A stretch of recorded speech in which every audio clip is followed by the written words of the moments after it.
Oiê, meu nome é Sabrina Verter e nós estamos no nosso dia 93 da jornada Leia a Bíblia inteira em um ano comigo. Hoje vamos ler 2 Samuel, capítulo 10, 11 e 12. Se você ainda não é inscrito, se inscreve aqui no canal, deixa seu like e compartilha essa playlist com os amigos. Sem mais delongas, vamos para os versículos do dia. E assim, quando eu olhei eu pensei, a gente vai falar de um acontecimento fatídico na vida de Davi aqui, hein? Então se preparem para as reviravoltas. Vamos lá então? Capítulo de número 10 de 2 Samuel vai dizer assim: Depois disto, morreu o rei dos filhos de Amon, e em seu lugar reinou Anum, o filho dele. Então Davi disse: Serei bondoso com Anum, filho de Naás, assim como o pai dele foi bondoso comigo. E Davi enviou alguns servos para consolar Anum por causa da morte de seu pai. E os servos de Davi chegaram à terra dos filhos de Amon. Mas os príncipes dos filhos de Amon disseram ao seu senhor Anum: O senhor pensa que foi para honrar o seu pai que Davi mandou estes consoladores? Não teriam sido mais para que esses servos enviados por ele conheçam e espionem a cidade, para poderem destruí-la? Então Anum pegou os servos de Davi, rapou metade da barba de cada um deles, cortou metade das roupas até a altura das nádegas e os mandou embora. Tadinhos. Quando Davi soube disso, enviou mensageiros ao encontro deles, porque estavam muito envergonhados. O rei mandou dizer-lhes: Fiquem em Jericó até que a barba de vocês cresça de novo. Depois venham para cá. Quando viram que havia despertado o ódio de Davi, os filhos de Aminão mandaram mensageiros e contrataram 20.000 soldados dos sírios de Bet-Roabe e os sírios de Zobá, 1.000 soldados do rei de Maaca e 12.000 de Tobi. Davi soube disso e enviou contra eles Joabe com todo o exército dos valentes. Os filhos de Aminon saíram e se prepararam para a batalha, à entrada do portão da cidade. E os sírios de Zobã e Roabe e os homens de Tobi e Maaca estavam à parte no campo. Quando Joabe viu que a batalha estava preparada contra ele, tanto pela frente como pela retaguarda, escolheu os melhores soldados de Israel e os formou em linha contra os sírios. O resto do exército ele entregou a Abisai, seu irmão, o qual o formou em linha contra os filhos de Aminon. Joabe disse a Abisai: Se os sírios forem mais fortes do que eu, você virá em meu socorro. E se os filhos de Aminon forem mais fortes do que você, eu irei em seu socorro. Seja forte, vamos lutar com coragem pelo nosso povo e pelas cidades do nosso Deus, e que o Senhor Deus faça o que achar melhor.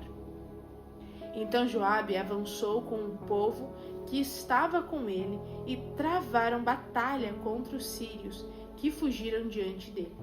Quando os filhos de Aminon viram que os sírios fugiram, também eles fugiram de Abisai e entraram na cidade. Então Joabe parou de lutar contra os filhos de Aminon e voltou para Jerusalém. Quando os sírios viram que tinham sido derrotados por Israel, tornaram a reunir as suas tropas.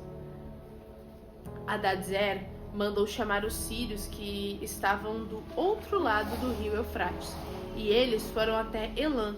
Sobaque, comandante do exército de Hadadezer, marchava diante deles. Quando ficou sabendo disso, Davi reuniu todo o Israel, passou o Jordão e foi a Elã. Os sírios se puseram em ordem de batalha contra Davi e lutaram contra ele.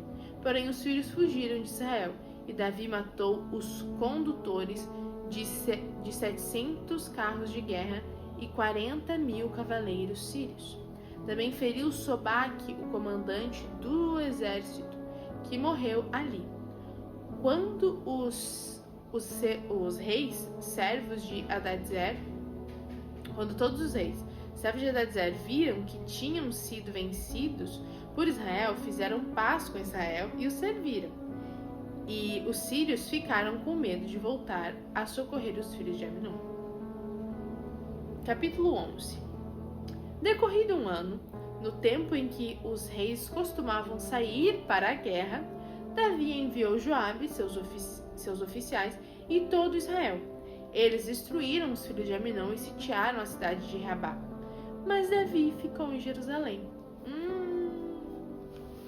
Era para o povo quando pediu um rei, não tinha pedido, nós queremos um rei que vá à nossa frente às guerras. Davi fez isso várias vezes. Aí ele decidiu um dia ficar em casa, ficar confortável, não sair para batalhar. Ele decidiu ficar em casa, ficar de boa, né? E aí a gente vai ver o que vai dar. Muita confusão. Uma tarde, Davi se levantou do seu leito e andava passeando do terraço do Palácio Real. Ele se deu umas férias, né? Eita! Dali, viu uma mulher que estava tomando banho. Ela era muito bonita. Davi mandou perguntar quem era. Disseram-lhe: é Betseba, filha de Eliã, a mulher de Urias, o heteu. Então Davi mandou mensageiros que a trouxessem. Ela veio e ele se deitou com ela.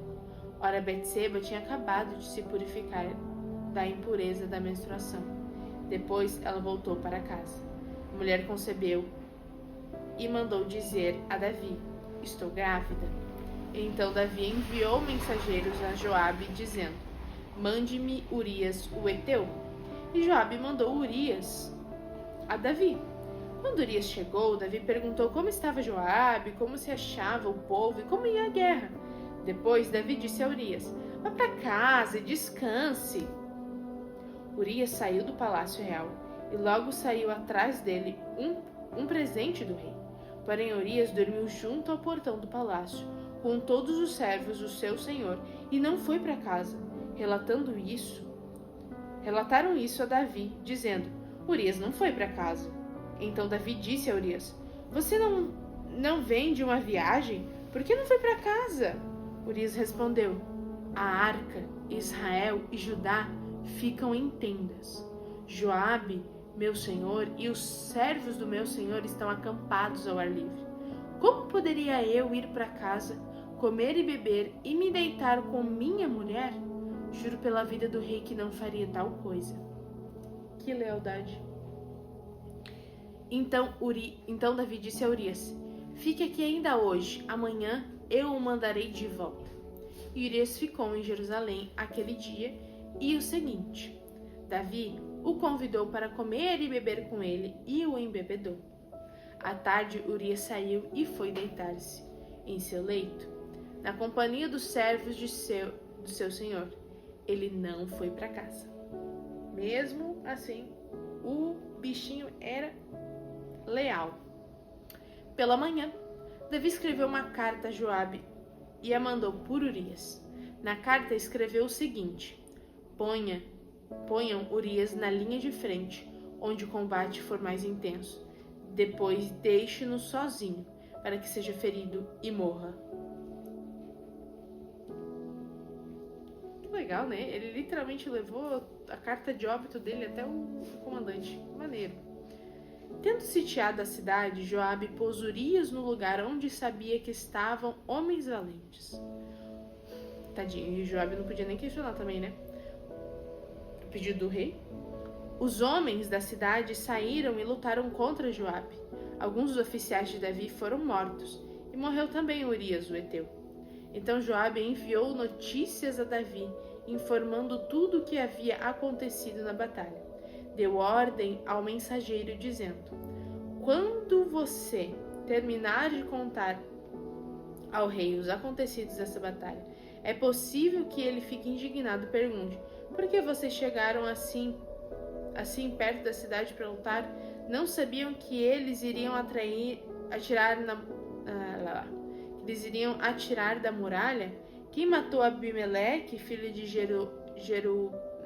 Jerubezete, foi por uma mulher que do alto da muralha lançou sobre eles uma pedra do moinho e o matou em Tebes. Por que vocês chegaram tão perto da muralha? Inclusive, esse acontecimento aqui que ele fala, se eu não me engano, a gente leu em Juízes, que que Abimeleque se aproxima muito do muro, e então a mulher consegue mesmo de longe atacar ele, por mais que ela não tivesse, né, um corpo a corpo, mas como ela estava perto, ela conseguia lançar algo lá de cima. Então foi assim que ela matou Abimeleque. E aí acho interessante que eles tiveram essa imagem, esse acontecido como um exemplo. Não se cheguem muito perto dos muros, porque se tiver pessoas lá de cima, vocês estão em desvantagem, porque eles estão longe de vocês, eles conseguem prejudicar vocês jogando algo que seja danoso, né? Que venha os machucar.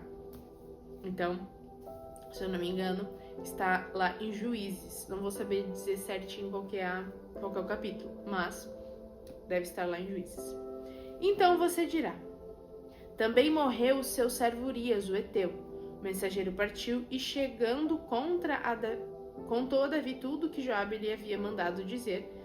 O mensageiro disse a Davi: na verdade, aqueles homens eram mais fortes do que nós e saíram para lutar contra nós em campo aberto, mas nós fomos contra eles até a entrada do portão. Então os flecheiros do alto da muralha atiraram contra os servos de Israel, e alguns deles foram mortos. Também morreu seu servo Urias, o Heteu. Davi respondeu ao mensageiro: diga a Joabe que não encare isso como um mal, porque a espada devora tanto este como aquele. Que ele intensifique o seu ataque à cidade até conquistá-la. Quanto a você, encoraje Joabe. Quando a mulher de Urias soube que o seu marido era morto, ela chorou por ele. Passando o luto, Davi mandou buscá-la e a trouxe para o palácio. Ela se tornou sua mulher e lhe deu um filho. Porém, isso que Davi tinha feito pareceu mal aos olhos do Senhor. Esse é um ponto muito importante aqui, que é bom de frisar. Davi não estava onde ele devia estar na guerra. Devia estar lá na guerra junto com o seu povo. Ele não estava vigiando, ele estava assim, disperso. Ele olhou, ele desejou, e aí ele foi lá e praticou, né? Então ele olhou, ele deixou de ser no coração e ele foi lá e cometeu o pecado, né? Porque o pecado, ele acontece assim, ele não vem do nada, ninguém peca do nada, ninguém tropeça do nada no pecado. Ele vem sorrateiramente. Então começa nas pequenas coisas. E aí é que vai culminar no ato do pecado.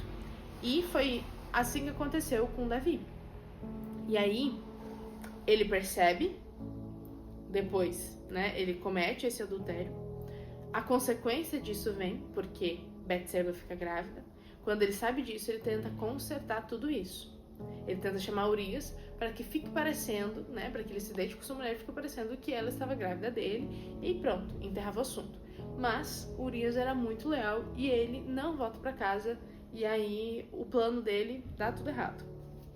Então ele tenta consertar de novo, e aí ele manda então que, né, ele esteja na frente de batalha, porque daí se ele morre, ele não precisa saber, aí ninguém fica sabendo, entendeu? Daí não gera confusão. Então, Davi, ele percebeu o seu erro.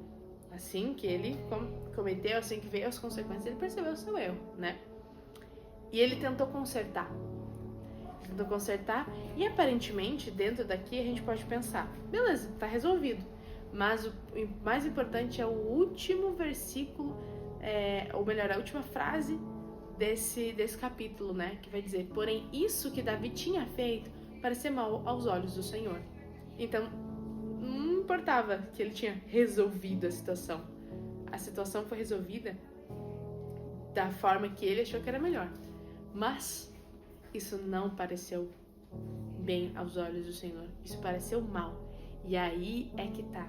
Às vezes a gente acha que não, tá tudo certo, eu resolvi. E às vezes a gente resolve abrindo mão de algumas coisas que nós não deveríamos, né? Abrindo mão de alguns valores, abrindo mão de algumas verdades bíblicas. E o problema não é que, mas tá resolvido. Mas o problema é que isso não se parece bom aos olhos do Senhor, isso se parece mal.